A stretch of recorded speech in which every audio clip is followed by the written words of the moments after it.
It would be less than desirable if you went missing during this phase, so let's call this insurance. Don't think this means you're indispensable, though far from it. I enjoyed our little bout of fisticuffs, but now it's time for me to get back to work. What's with that look? You should be thanking me. Next time I might accidentally hit a little too hard.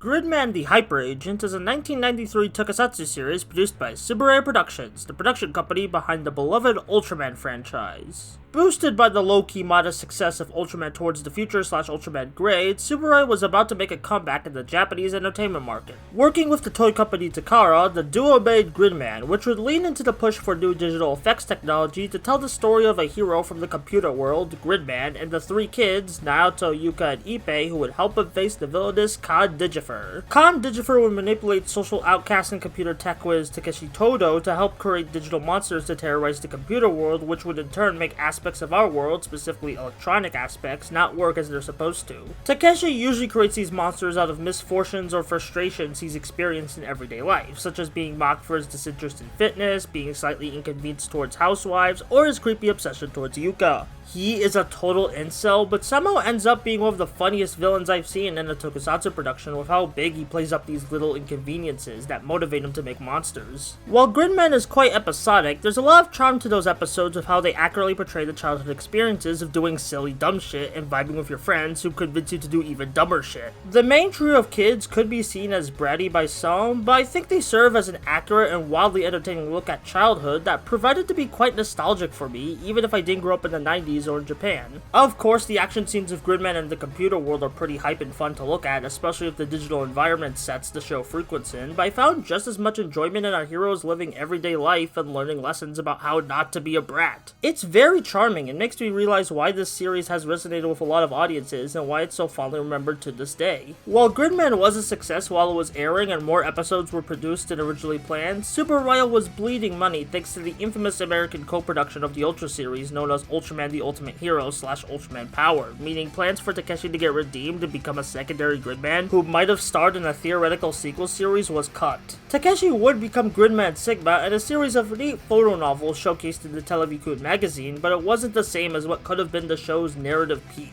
However, years later in 2015, Akira Amamiya and Studio Trigger showcased a 5-minute short film at Japan's Animator Expo based on Gridman titled Boys Invent Great Hero. This short, with no dialogue, serves as a lovingly made greatest hits of the various iconic fights of the original series while showcasing a grown-up Takeshi in a stylishly bleak environment transforming into Gridman Sigma. It's only for a few seconds in the grand scheme of things, but even as someone who's only finished the original series recently, it kinda got me choked up seeing my problematic fave all grown up and now saving the day. This would have been a perfect ending to the original series for me.